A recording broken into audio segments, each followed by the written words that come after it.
Good evening and welcome to California Today. I'm David Lam, filling in for Liang Zhang tonight.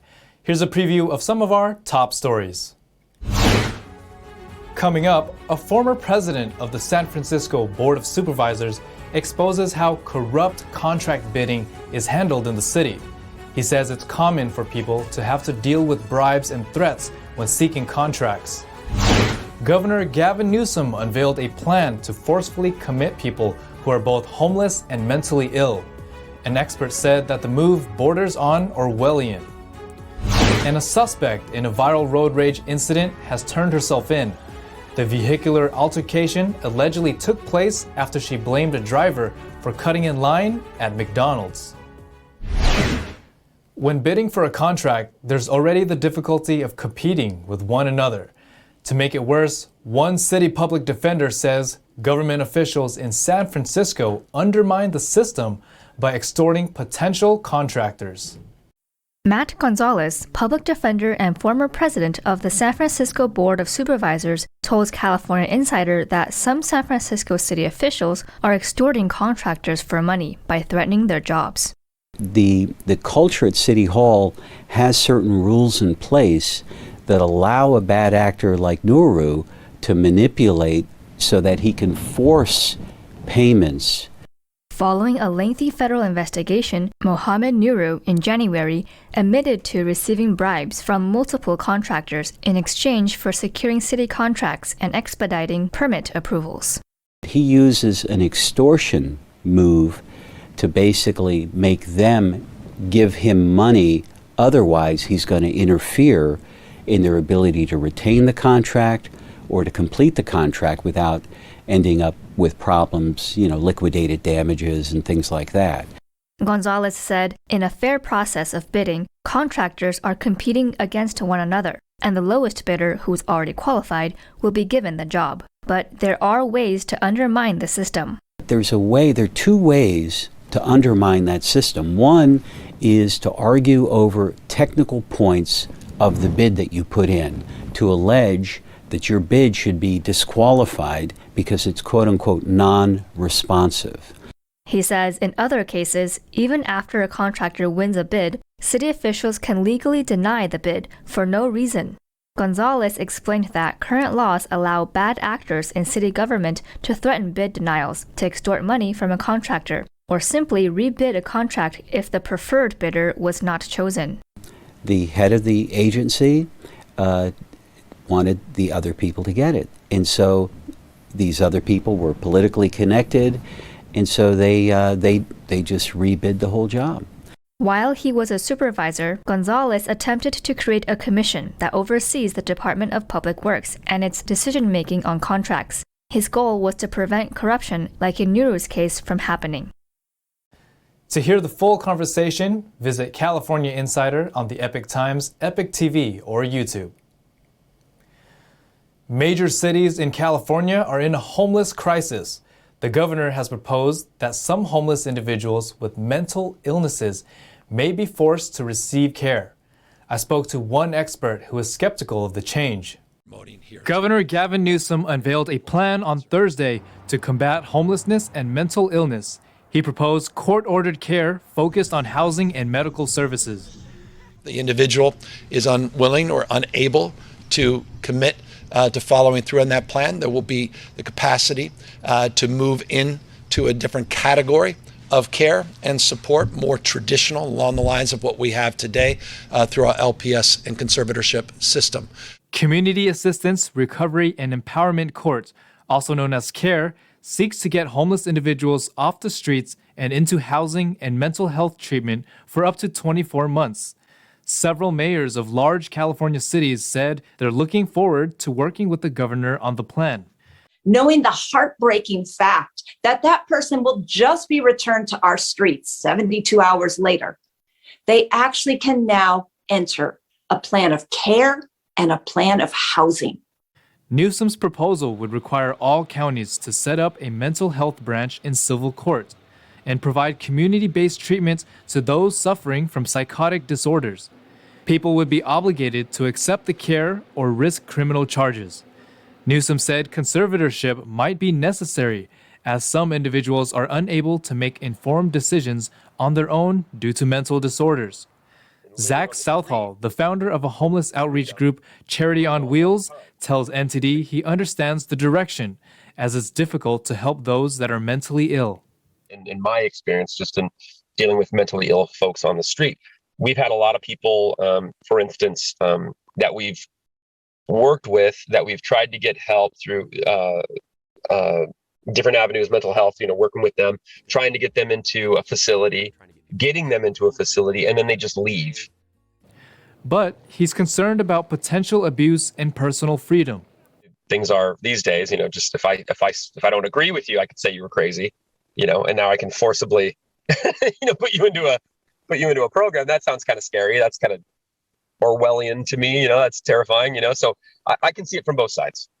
Southall said he recently helped a lady in her 80s get into a facility, but she's roomed with 2 other women. He's concerned about how long she would last in there.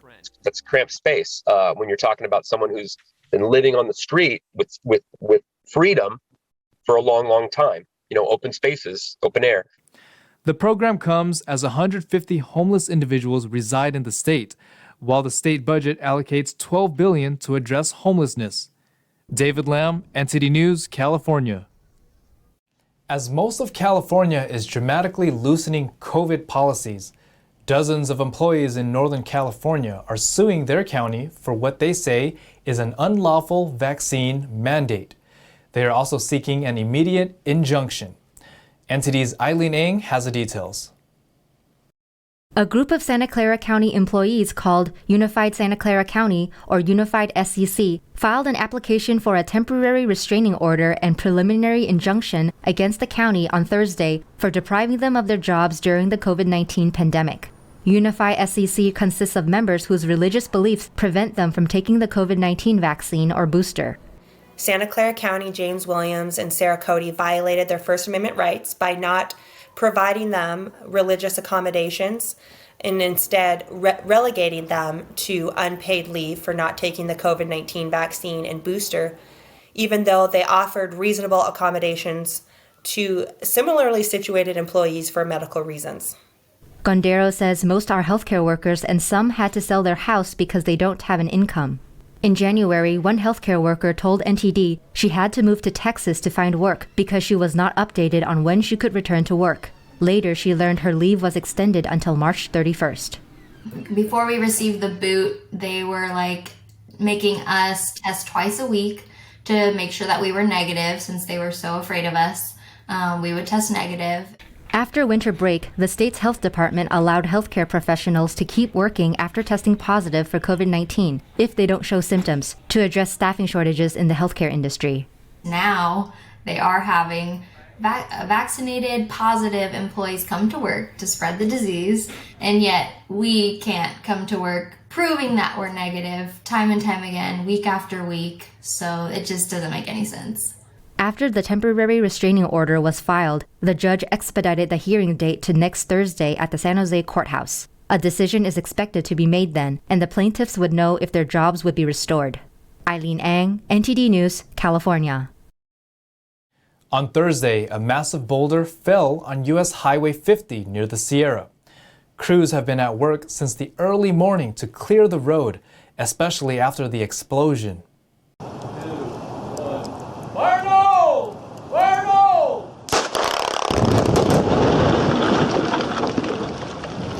Crews blasted a boulder to smithereens that was blocking a mountainous part of Highway 50. The massive boulder disrupted travel on U.S. Highway 50 at Echo Summit on Thursday. Caltrans announced Friday afternoon that Highway 50 is now back open in both directions. The return of winter weather prompted forecasters to advise people planning mountain travel to be prepared for snowy roads on Friday and Saturday. Affected areas are the Sierra Nevada, the Cascades, and ranges north and east of Los Angeles.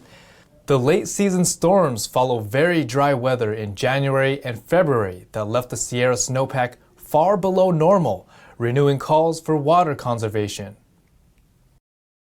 An arrest was made in connection to a viral video that shows a road rage incident at a McDonald's drive-thru. The Richmond police say the suspect faces multiple felony and misdemeanor charges. NTD's Jason Blair has the details. A woman turned herself into police for her involvement in an assault incident that happened in February in Richmond, California.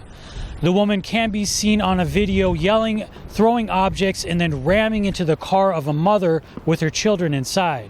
Ryan Hodge was accusing the victim of cutting in line at a McDonald's drive-thru. The victim started filming the incident once the woman started to get aggressive. I felt in danger. I really felt like I had nowhere to go or how to get out of there. After the woman rammed into the victim's car, she then struck the victim with her vehicle, carried her 150 feet, then assaulted her physically. The video went viral and received national media attention. For about a month, police were trying to identify the woman as the car she was driving in the video was borrowed and the owner was not cooperating. According to Richmond police, Hodge turned herself in without incident. She is facing 4 felony and 2 misdemeanor charges, including felony assault with a deadly weapon. Jason Blair, NTD News, San Francisco.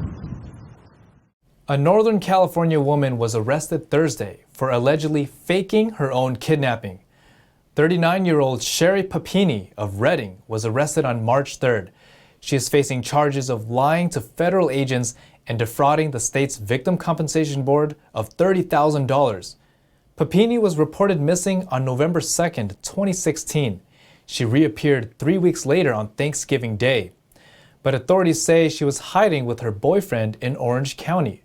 She faked injuries to appear credible. A later investigation found her kidnapping claims to be made up. Coming up, fentanyl-related deaths are up over 1,000% in Southern California's Orange County. The county sheriff warned the new statistics may look even worse.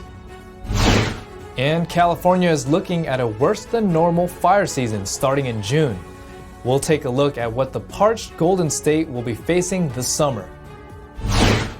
And a pair of bald eagles saw the first of their 2 eggs hatch. The chick was welcomed into the world in a snow-dusted nest atop a 100-foot pine tree.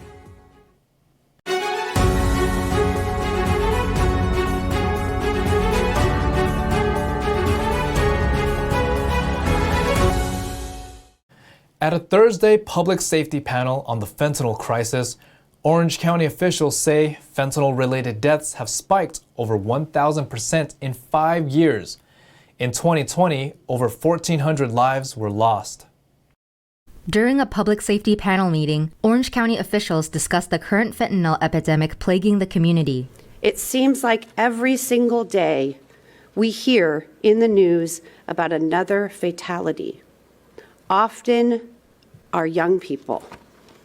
Orange County Sheriff Don Barnes said fentanyl-related deaths increased 1,100% over 5 years, from 37 deaths in 2016 to over 1,400 in 2020. The number of deaths is expected to double again in 2021. From April 2020 to April 2021, drug-related deaths exceeded 100,000 for the first time in history across the country. The main culprit is fentanyl. To put that number in perspective, a few years ago in 2018 and again in 2019, a Boeing 737 crashed in each year. This is the equivalent of what we're dealing with today with our fentanyl crisis and the lives lost. If you could picture 10 Boeing 737s crashing each week consistently for a year is the equivalent of the lives lost during that period. In California, fentanyl-related deaths have increased by 1,600%. Law enforcement is actively working against cartels who manufacture and traffic the drug through the southern border, up the Interstate 5 freeway to Orange County, and from the county to the rest of the country. At the Orange County Sheriff's Department, we're fighting the battle against the cartels and working to save lives. This is being done by seizing drugs, educating the public, and holding drug traffickers accountable. And I would also say getting people into sobriety. Given its intense potency, fentanyl is often mixed with drugs like heroin. It helps drug dealers maximize profit despite its extreme toxicity. The pure powder is also pushed together to make counterfeit pills that look identical to common prescription pills. Fentanyl is 100 times more potent than morphine and has been ravaging communities in Orange County and across the country. It often kills people who are not aware they are ingesting it. Experts say just 2 milligrams can be lethal. According to a new report, California is facing an early fire season. A short rainy season and lingering drought will set the summer for above-average chances of fire. The National Interagency Fire Center said California is looking at early fires this year. A significant fire potential is expected in June this year throughout parts of Northern California. The center indicated the Bay Area, Sacramento Valley, Sierra Foothills, and part of the coastal range as above normal for fires this summer. The report wrote, "Confidence is moderate to high for an early start to the significant large fire season." The region usually sees most of its rainfall in January and February, but this year was unusually dry, and the Federal Fire Agency's predictive services forecasted less than average rainfall from now until June. They said that if there are any hopes of rain, it will be in March. Further, brush and other fuel are expected to start drying out at lower elevations during the same time. On top of that, the U.S. Drought Monitor shows most of the state is still in extreme drought. 2 driverless vehicle companies moved one step closer to fully unmanned operations in San Francisco. Drivers will still be in the vehicles, but now they can accept fares from passengers. Here's what's new for the autopilot cars. The California Public Utilities Commission has authorized 2 companies to offer rides to customers in self-driving cars. Waymo and Cruise can now offer autonomous vehicle passenger services in the state.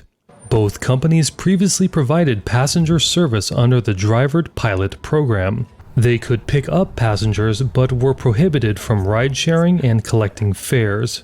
The new authorization, issued on Monday, now allows the companies to operate under the Drivered Deployment program. The difference is that they now can offer ride shares and collect fares. Waymo, a self-driving car project from Google, can offer services in certain parts of San Mateo and San Francisco counties. Their vehicles cannot exceed speed limits of 65 miles per hour. Cruise, owned by GM, can offer services on certain San Francisco public roads between 10 p.m. and 6 a.m. with max speeds of 30 miles per hour. Both companies cannot operate under heavy rain or fog. Safety drivers are still required to be present in the driver's seat to take control if needed. Cruise has requested the next level of permits, driverless deployment, which would not require the presence of a safety driver. California is deciding how to distribute about $500 million of student housing. 9 universities are on a short list to receive portions of the funds.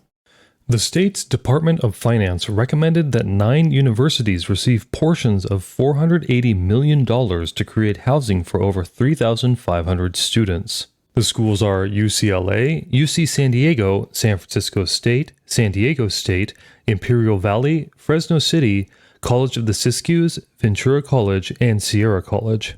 San Francisco State would receive the largest grant of over $116 million.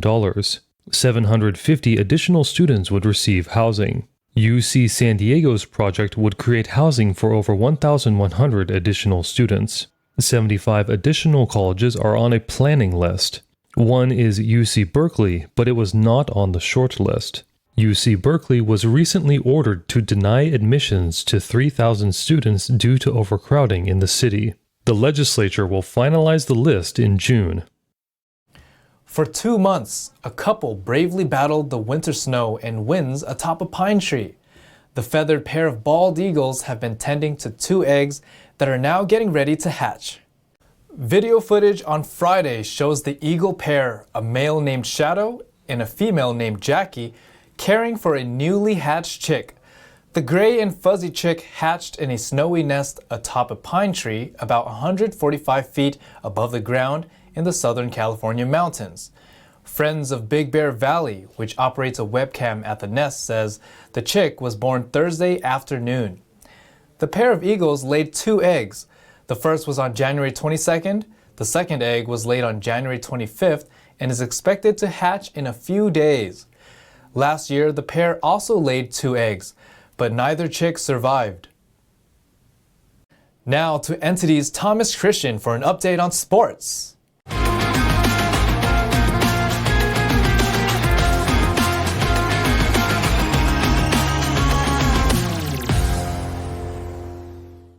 I'm Thomas Christian, giving you the California Today Sports Roundup. Representatives from Major League Baseball and its Players Association met in New York informally on Thursday, a source said after the two sides failed to reach a labor agreement. Despite some fans expecting a labor agreement to come out of the meeting, it was just for negotiators on both sides to plot the course for the rest of their negotiations. Commissioner Rob Manfred on Tuesday canceled the first two series of the regular season after the two sides were unable to resolve the dispute, which led to the league to lock out players in December. MLB Deputy Commissioner Dan Halem will meet with Bruce Meyer, an attorney for Major League Baseball Players Association, the source told Reuters. The cancellation of the March 31st opening day marks the first time games will be missed due to a labor dispute since the 1994-95 players' strike, 2 years after the COVID-19 pandemic forced MLB to drastically curtail its 2020 regular season. Former All-Star center DeAndre Jordan cleared waivers and signed with the Philadelphia 76ers on Thursday. In a corresponding move, the 76ers released Willie Cauley-Stein, who was on a 10-day contract with the team. Jordan signed a one-year, $2.6 million minimum deal with the Los Angeles Lakers in September, but had only played 5 games since Christmas. The Lakers waived the 33-year-old on Tuesday in favor of signing point guard DJ Augustine. Overall, Jordan played 32 games for the Lakers and averaged a career-low 4.1 points and 5.4 rebounds per game. Now, Jordan will fill the role of Joel Embiid's backup at center on a title contender in Philadelphia. The 76ers added James Harden to the fold at the trade deadline, shipping out Ben Simmons, Seth Curry, and big man Andre Drummond to Brooklyn in the process. Jordan was a 2-time NBA season rebounding leader and a 2016 All-Star with the Los Angeles Clippers. He is in his 14th season in the NBA. Bob and Mike Bryan, the most successful men's doubles team in tennis, said on Thursday they will raise funds at this month's Indian Wells tournament to support Elina Svitolina's drive to provide humanitarian aid to Ukrainian refugees. Former world number 3 Svitolina is trying to unite the tennis world behind her country following Russia's invasion and said she would donate her prize money from the ongoing Monterrey Open in Mexico to the Ukrainian army. The Bryan twins said they will launch a Rackets for Refugees auction, which will feature tennis rackets autographed and donated by current and former tennis players during the ATP and WTA event at Indian Wells, California. The Bryans captured a professional-era record 119 titles together, including 16 Grand Slams, 39 ATP Master 1000s, and the ATP Finals 4 times. The Californian pair were the top-ranked doubles team in the world for 438 weeks. The main draw of the Indian Wells tournament begins with the women's matches on March 9th and ATP action on March 10th and wraps up on March 20th. As always, I'm Thomas Christian, and thanks for tuning in. And that's all that we have for you tonight. You can join us again on California Today every weekday at 8:30 p.m. And if you have any news tips you'd like to share, please send them our way. We're on Twitter, Facebook, and Instagram. I'm David Lamb. Have a wonderful weekend.